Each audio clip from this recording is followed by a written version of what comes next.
The land of Israel trembled. A great shadow fell across its hills and valleys. This shadow was the army of the Philistines, their sworn enemies. They had gathered in strength, their numbers vast, their intentions clear to conquer and subdue. Fear was a cold companion in every Israelite home. People whispered prayers for safety, their hearts heavy with worry. The Philistines were known for their might, their warriors fierce and their weaponry advanced. King Saul, the leader chosen for Israel, felt the crushing weight of this impending doom. He knew his people looked to him for salvation, for a way out of the darkness that threatened to engulf them all completely.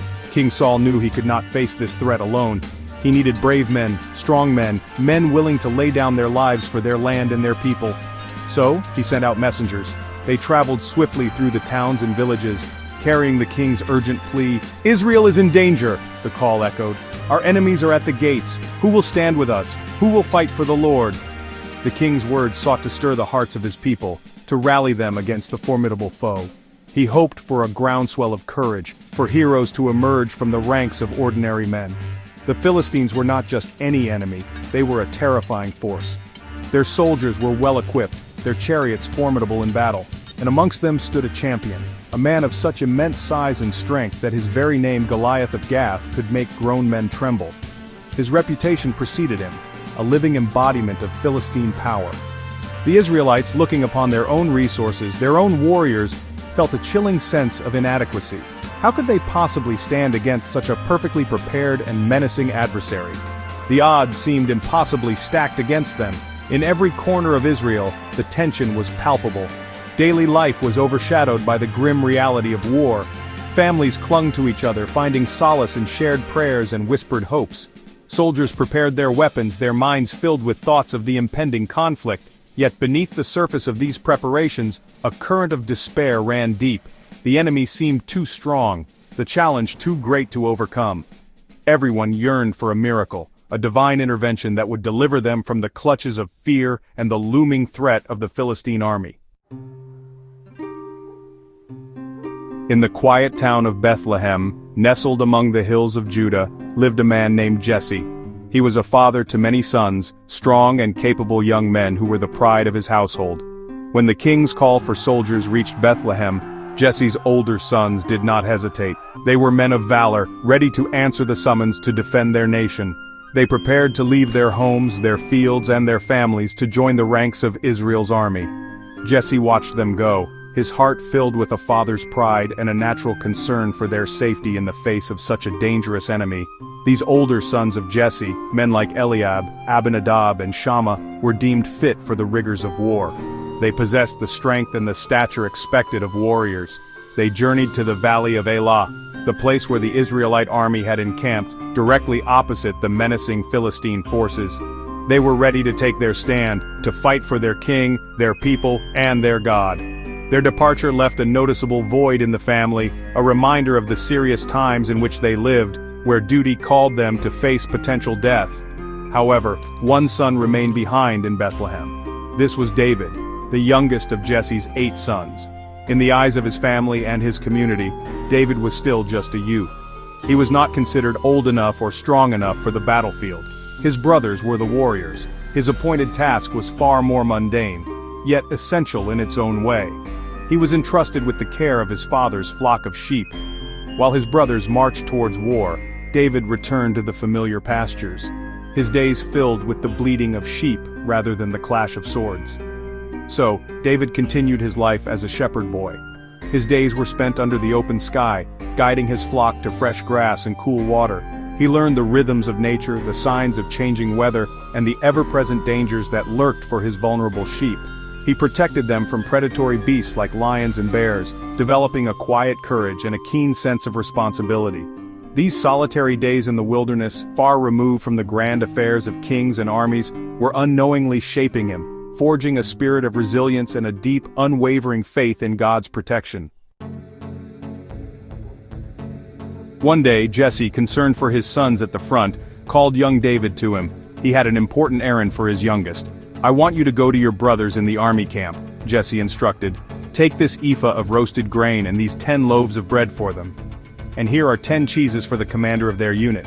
See how your brothers are faring and bring back some token from them, some news of their well-being."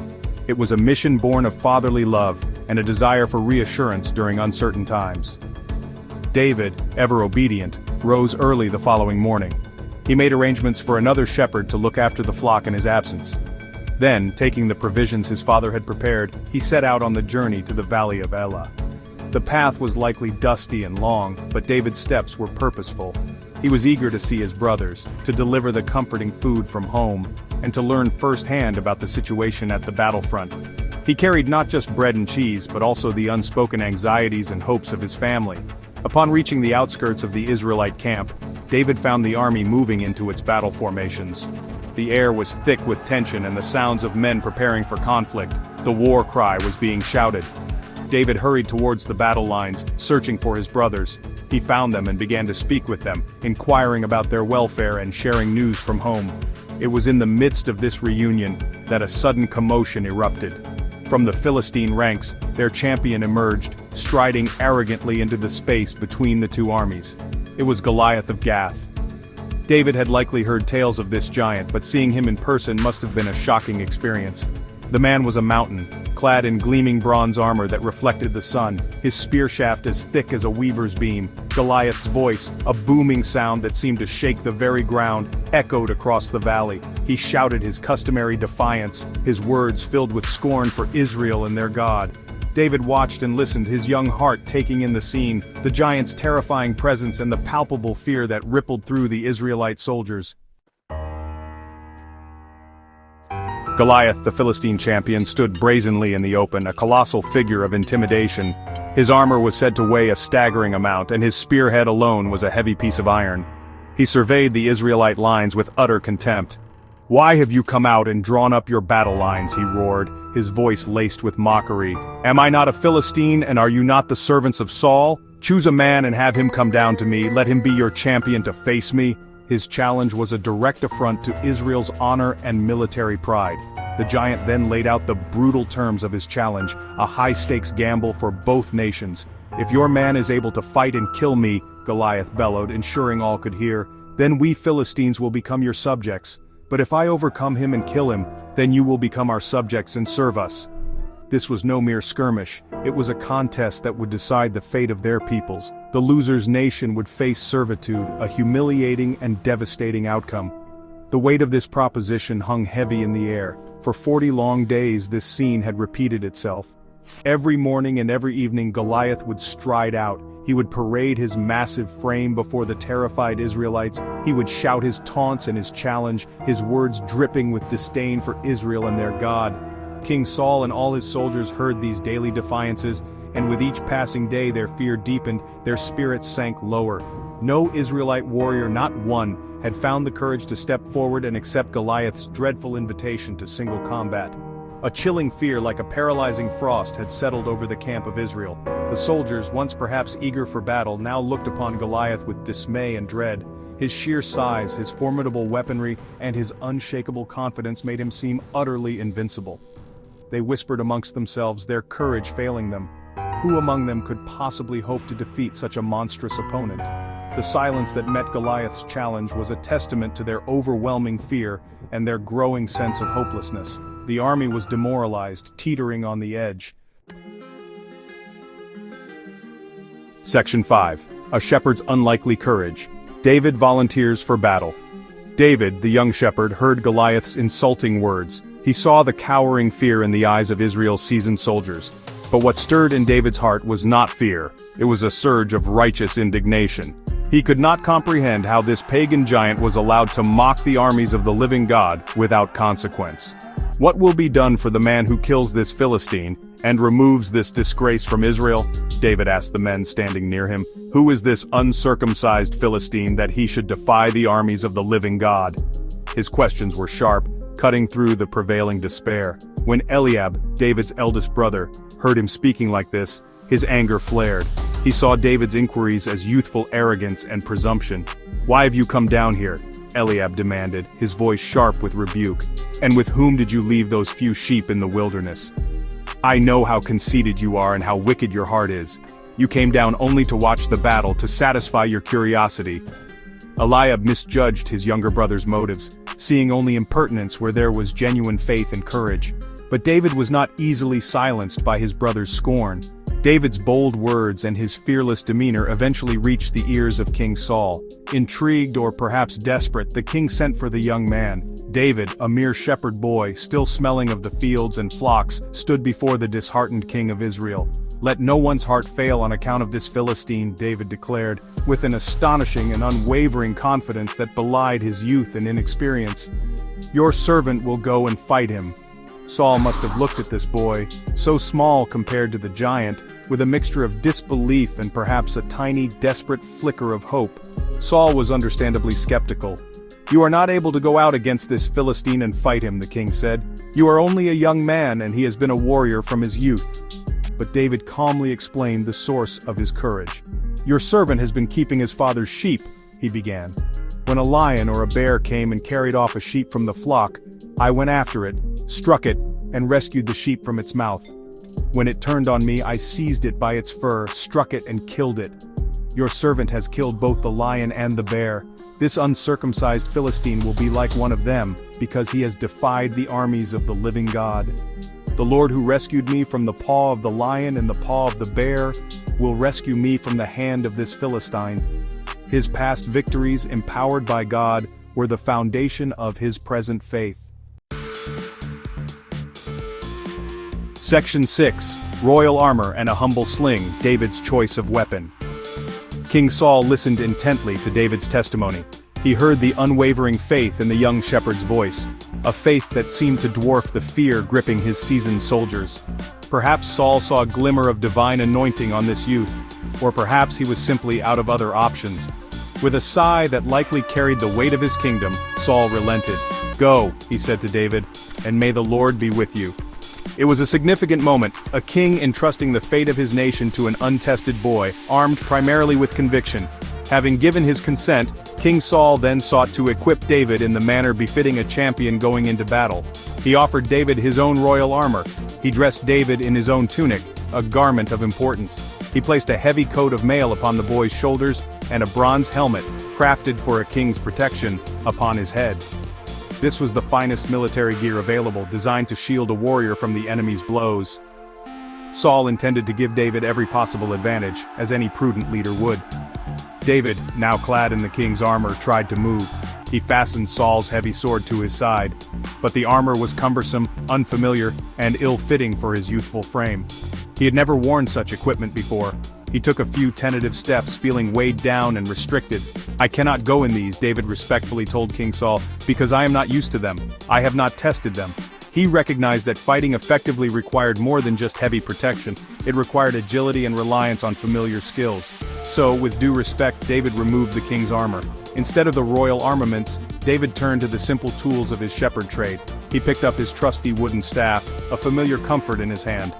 Then he walked down to the nearby brook.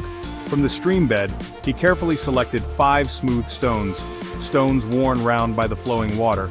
He placed these chosen stones into the shepherd's bag that hung at his side. With his sling, a weapon he had mastered while protecting his flock from wild predators, held firmly in his hand, David began to walk towards the valley to meet the Philistine giant. His confidence was not in bronze or steel, but in his skill and his God. Section 7. The Battlefield Taunts. Goliath mocks the young shepherd. David, armed with only his staff, his sling, and his 5 smooth stones, began his approach towards Goliath. The Philistine giant, accompanied by his shield-bearer who walked ahead of him, advanced with heavy, confident strides. Goliath peered at the approaching Israelite champion. He saw not a seasoned warrior, not a man of impressive stature, but a youth. He noted David's ruddy complexion and handsome features, signs of a shepherd rather than a battle-hardened soldier. He saw no gleaming armor, no imposing sword, only a boy with simple shepherd's tools. Goliath looked David up and down with utter disdain and disbelief. He felt profoundly insulted. Were the Israelites mocking him? Was this boy the best they could send against him, the mighty Goliath of Gath? The giant's face contorted with contempt. He began to curse David by his Philistine gods, calling down imprecations upon the young shepherd. "Am I a dog?" Goliath roared, his voice dripping with scorn as he gestured towards David's staff. "That you come at me with sticks?" He saw no real threat, only an affront to his dignity as a warrior. The giant's booming voice continued to fill the valley with his taunts, each word designed to intimidate and demoralize. "Come here to me," Goliath bellowed, his eyes fixed on David with a predatory gaze. "Come, and I will give your flesh to the birds of the air and to the wild beasts of the field." Goliath was utterly certain of his impending victory. He envisioned a quick, brutal end for this audacious boy. In his mind, David was already defeated, just another insignificant victim to add to his tally. His arrogance knew no bounds. Yet David stood his ground, undeterred. He was not swayed by the giant's imposing physical presence, nor was he shaken by the venom in Goliath's threatening words. He listened to the stream of mockery and curses, but his heart remained steadfast, anchored by a profound and unshakable faith. He remembered the Lord's deliverance in past dangers, the lion, the bear. He knew that his true strength did not come from his own abilities but from the Almighty God. The giant's loud boasts were merely empty noise against the quiet, powerful confidence that filled David's soul. He was ready for this contest. Section 8. Faith's Mighty Blow, David's Trust and the Decisive Shot. David, facing the colossal Philistine, did not shrink back in fear. He looked the giant squarely in the eye, his youthful face set with determination. His voice, though not as booming as Goliath's, carried with clarity and an undeniable authority across the still valley. "You come against me with sword and spear and javelin," David declared, acknowledging the giant's formidable array of conventional weapons. He knew Goliath placed his trust in his sharpened steel, his heavy bronze, and his own brute strength, the things of this world. "But I come against you," David continued, his voice rising with unwavering conviction, "in the name of the Lord Almighty, the God of the armies of Israel, whom you have defied." This was the crux of the matter. This was not merely a physical contest between a boy and a giant. It was a spiritual battle, the power of faith pitted against the arrogance of human might, the honor of God against the blasphemies of a pagan. David was making it clear that he stood not in his own strength, but as an instrument of a far greater power. "This day the Lord will deliver you into my hands," David proclaimed with absolute certainty, "and I will strike you down and cut off your head. This very day I will give the carcasses of the Philistine army to the birds of the air and the wild animals of the earth, and the whole world will know that there is a God in Israel. All those gathered here will know that it is not by sword or spear that the Lord saves, for the battle is the Lord's, and he will give all of you into our hands." These were not idle boasts, but declarations of deeply held faith predicting God's imminent and glorious intervention.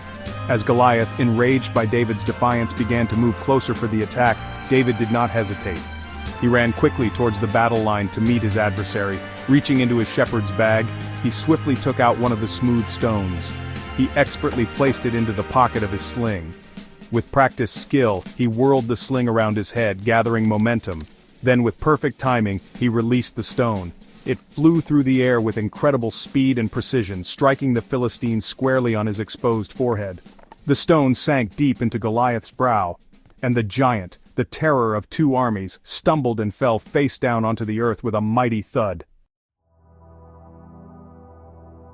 Section 9. A Nation Saved, a Lesson Learned, Victory, and Enduring Faith. When the Philistine soldiers witnessed their seemingly invincible champion fall so dramatically, a wave of shock and disbelief swept through their ranks. The man in whom they had placed all their confidence, the warrior they believed to be unbeatable, lay still and lifeless on the ground, defeated by a boy with a sling. Their arrogance instantly transformed into terror. Without their formidable leader, their courage deserted them. Panic erupted, and the once proud Philistine army broke formation and began to flee for their lives. The sight of their fallen hero was a devastating blow to their morale.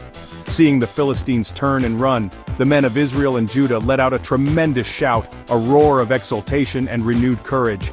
They surged forward from their lines, energized by the miraculous victory. With newfound zeal, they pursued their fleeing enemies, chasing them from the valley of Elah and harrying them for miles. The immediate threat to Israel was decisively ended. An entire nation had been saved from defeat and servitude by the extraordinary faith and courage of a young shepherd boy. It was a stunning turn of events, a victory that seemed impossible just moments before. David's bravery, rooted deeply in his unwavering trust in God, had altered the course of history for his people. He demonstrated with undeniable clarity that mere physical size and worldly strength are not the ultimate determinants of victory. True power, the kind that can overcome seemingly insurmountable obstacles, comes from a profound faith in a higher power. David's story beautifully illustrates how trust in God can empower the seemingly small and weak, transforming an ordinary shepherd into an extraordinary hero. It teaches that with divine assistance, nothing is truly impossible. The timeless story of David and Goliath continues to resonate through centuries, offering hope and inspiration. It serves as a powerful reminder that the giants we face in our own lives, whether they are overwhelming fears, daunting challenges, or deep-seated doubts, are never too formidable for God to handle. When we encounter our personal Goliaths, we can draw strength from David's example. We can choose to embrace faith rather than succumb to fear. We can place our trust in the same God who delivered David, knowing that He is with us, ready to grant us victory if we rely completely on His unfailing power and love. This is the enduring legacy of the shepherd who faced his giant and won.